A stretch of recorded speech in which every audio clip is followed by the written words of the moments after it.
میں بہک سکوں یہ مجال کیا، میرا رہنما کوئی اور ہے۔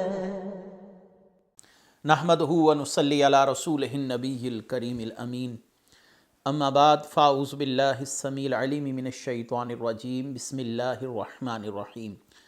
قال اللہ تبارک و تعالی فی القرآن الحکیم، ان اللہ وملائکتہ یصلون علی النبی یا ایہا الذین آمنوا صلوا علیہ وسلموا تسلیما۔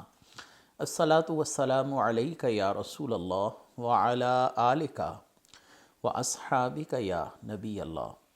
اللہ تعالیٰ کی حمد و ثنا جان عالم حضرت محمد مصطفیٰ صلی اللہ علیہ وسلم اور آپ کے جمیع آل و اصحاب کی بارگاہ ناز میں درود و سلام کے نذرانوں کے بعد، انتہائی عزت اور احترام کے لائق سامعین ذی قدر، میرے دینی اور یقینی دوستو، بزرگ اور بھائیوں، تفسیر اعجاز القرآن کے اگلے درس کے ساتھ حاضر خدمت ہیں، اور آج انشاءاللہ العزیز سورہ حج کے تیسرے رکوع کی تفسیر کے ساتھ حاضر ہیں۔ اس کے ساتھ ساتھ یہ 17ویں پارے کا 10واں رکوع ہوگا، اور سورہ حج کا یہ تیسرا رکوع ہے۔ آیت کا نمبر شمار ہے 22۔ اللہ تبارک و تعالی ارشاد فرماتے ہیں، ان اللہ یدخل الذین آمنوا وعملوا الصالحات جنات تجری من تحتها الانہار یحلون فیہا من اساور من ذہب ولؤلؤا ولباسهم فیہا حریر وہدوا الی الطیب من القول وہدوا الی صراط الحمید۔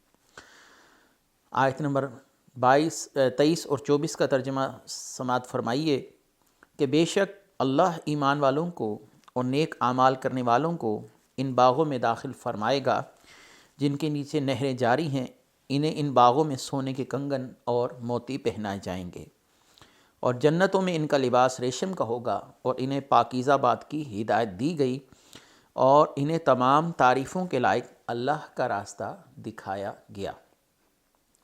یہ ایک مختصر سا رکوع ہے جس میں صرف اور صرف 3 آیات ہیں، 2 میں نے آپ کے سامنے تلاوت کر دی اور ان کا ترجمہ پڑھ دیا۔ اب آتے ہیں تفسیر کی طرف۔ تفسیر یہ ہے کہ اس سے پہلی آیات میں اللہ تعالیٰ نے کفار کا عبرتناک انجام بیان فرمایا۔ اب یہاں سے قیامت کے دن ایمان والوں اور نیک اعمال کرنے والوں کی جزا کا ذکر شروع کیا جا رہا ہے۔ اللہ تبارک و تعالیٰ انہیں نیک اعمال کے بدلے جنت میں داخل فرمائے گا، اور اچھے کام جو ہیں وہ اللہ تبارک و تعالیٰ ان کا صلہ ان کو یہ دے گا کہ وہ بہشتوں میں داخل کیے جائیں گے، جس میں ان کے کھانے کا اہتمام اور ان کے پہناوے کا تذکرہ ہے، سونے کے کنگن اور موتی، اور وہاں ان کا پوشاک یعنی لباس جو ہے وہ ریشم کا ہوگا۔ یاد رکھیے کہ آخرت کے احوال جو ہیں وہ دنیا کے احوال سے قطعاً مختلف ہیں۔ دنیا میں مردوں کے لیے ریشم اور سونا یہ دونوں حرام ہیں، اور آخرت میں یہ اہل جنت کو بطور اعزاز دونوں چیزیں پہنائی جائیں گی۔ اس جہان میں ان دونوں چیزوں کو اہل ایمان کے لیے حلال کر دیا جائے گا۔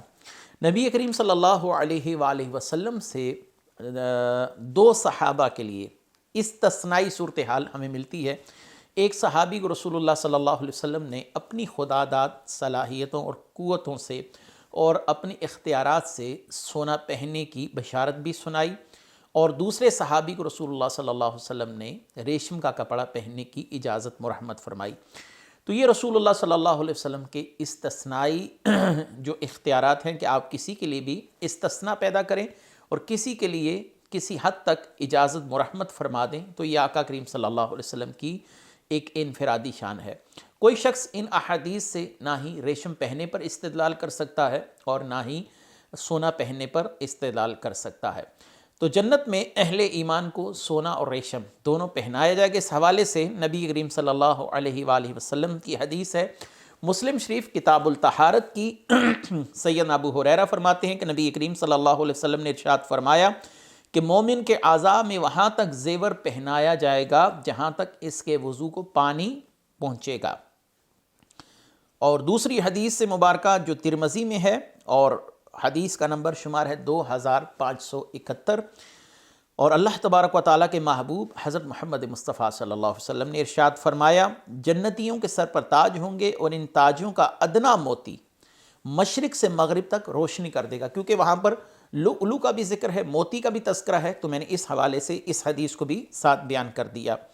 اور یاد رکھیے کہ میں نے جیسے کہ پہلے آپ کو بڑا واضح طور پر یہ بات کر دی کہ دنیا کے اندر ان زیورات کی ممانعت ہے، اس حوالے سے بھی 2 احادیث سماعت فرما لیجئے کہ مرد جو ہے وہ ریشم نہیں پہن سکتے، مرد جو ہیں وہ سونا نہیں پہن سکتے۔ یہاں پر اس رسم کا بھی سد باب ہونا چاہیے، اس رسم کی بھی حوصلہ شکنی ہونی چاہیے جو ہم شادیوں میں لڑکے کو سونے کی انگوٹھی پہناتے ہیں۔ یقیناً یہ ایک کبیح رسم ہے، اللہ تعالیٰ اور اس کے محبوب نے سونا پہننے سے ممانعت فرمائی ہے۔ بہرحال حدیث مبارکہ سماعت کیجیے۔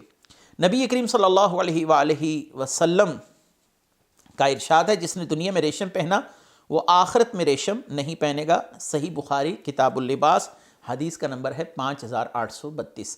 رسول اللہ صلی اللہ علیہ وسلم نے ممانعت فرما دی کہ جو دنیا میں ریشم پہنے گا وہ آخرت میں ریشم نہیں پہنے گا۔ اور اگلی جو بات ہے، نبی کریم صلی اللہ علیہ وآلہ وسلم نے حدیث ارشاد فرمایا، سیدہ جویریہ رضی اللہ تعالی عنہ سے یہ روایت ہے کہ آپ نے ارشاد فرمایا، جس نے ریشم کا لباس پہنا اللہ اسے قیامت کے دن آگ کا کپڑا پہنائے گا۔ یہ مسند احمد بن حنبل کی روایت ہے کہ رسول اللہ صلی اللہ علیہ وسلم نے اس سے ممانعت فرمائی۔ اور اگلی آیت کا اگلا حصہ ہے، وَحُدُوا إِلَى الطَّيِّبِ مِنَ الْقَوْلِ وَحُدُوا إِلَى صِرَاطِ الْحَمِيدِ، اور انہیں پاکیزہ بات کی ہدایت کی گئی۔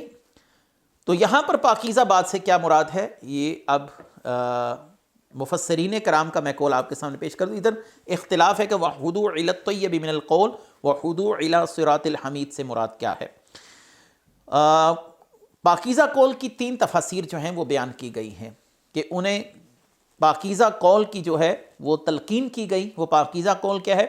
لا الہ الا اللہ، یعنی اہل ایمانوں کی زبان پر لا الہ الا اللہ رہتا ہے۔ ایک تفسیر اس کی یہ ہے کہ الحمدللہ، اس سے کلمہ یہ ہے کہ وہ اللہ تبارک و تعالیٰ کی ہر وقت حمد بیان کرتے ہیں۔ اور ایک یہ ہے اللہ اکبر، وہ اللہ کی تکبیر اور تسبیح اور تحلیل بیان کرتے ہیں۔ اور صراط الحمید سے مراد حضرت ابن عباس رضی اللہ تعالیٰ عنہ فرماتے ہیں کہ یہ وہ لوگ ہیں جنہیں اسلام کا طریقہ سکھایا گیا اور جن کی زبانیں اللہ تعالیٰ کے ذکر سے تر رہتی ہیں۔ اگلی آیت ہے، ان الذین کفروا ویصدون عن سبیل اللہ والمسجد الحرام الذی جعلناہ للناس سواء العاکف فیہ والباد ومن یرد فیہ بالحاد بظلم نذقہ من عذاب علیم۔ بے شک جن لوگوں نے کفر کیا اور وہ اللہ کے راستے سے اور مسجد حرام سے روکتے ہیں، جس کو ہم نے تمام لوگوں کی عبادت گاہ بنایا ہے، خواہ وہ مقامی باشندے ہوں یا باہر سے آنے والے ہوں، اور جو اس مسجد میں صحیح راستے سے انحراف کر کے ظلم کا ارادہ کرے، ہم اس کو دردناک عذاب پہنچائیں گے۔ اس آیت مبارکہ کے حوالے سے سب سے پہلے تو یہ سمجھ لیجئے کہ اس کا ایک شان نزول ہے، خاص 2 افراد کے لیے ہے، لیکن اس آیت کا حکم جو ہے وہ امام ابو حنیفہ، امام مالک، امام شافعی، امام احمد بن حنبل کے ہاں عام ہے۔ شان نزول یہ ہے کہ عبداللہ بن عباس کہتے ہیں نبی کریم صلی اللہ علیہ وسلم نے عبداللہ بن انیس کو 2 آدمیوں کے ساتھ بھیجا، جن میں ایک مہاجر تھا، دوسرا انصاری۔ ان لوگوں نے اپنے اپنے نسب کی فخریہ باتیں بیان کی۔ عبداللہ بن انیس کو غصہ آیا اور اس نے انصاری کو قتل کر دیا اور خود مرتد ہو کر مکہ مکرمہ کی طرف بھاگ گیا۔ اس پر اس آیت مبارکہ کا نزول ہوا۔ اب آتے ہیں اس آیت مبارکہ کے دوسرے شان نزول کی طرف۔ دوسرا شان نزول جو تفسیرات احمدیہ میں ملا احمد جیون رحمۃ اللہ علیہ نے بیان کیا وہ کیا ہے؟ وہ یہ ہے کہ ابو سفیان کے بارے میں آیت نازل ہوئی، جنہوں نے سرکار دو عالم صلی اللہ علیہ وسلم کو مکہ مکرمہ میں داخل ہونے سے روکا۔ اس پر ارشاد فرمایا کہ انہیں بے شک دردناک عذاب دیا جائے گا جنہوں نے کفر کیا، وہ اللہ کے دین اور اس کی اطاعت سے اور مسجد حرام میں داخل ہونے سے روکتے ہیں، جسے ہم نے لوگوں کے لیے عبادت گاہ بنایا اور اس میں وہاں کے رہنے والوں اور دور سے آنے والوں کا حق برابر ہے۔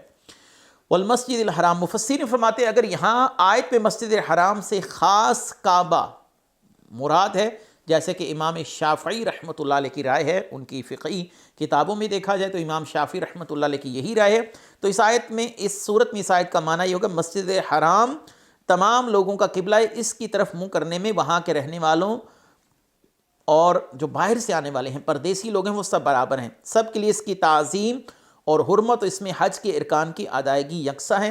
طواف و نماز کی فضیلت میں شہری اور پردیسی میں کوئی فرق نہیں، چاہے کوئی پاس رہ کر نماز پڑھنے والا ہے یا دور آ کر اس میں نماز پڑھنے والا، دونوں کے لیے برابر جو اجر ہے وہ مرتب کیا جائے گا۔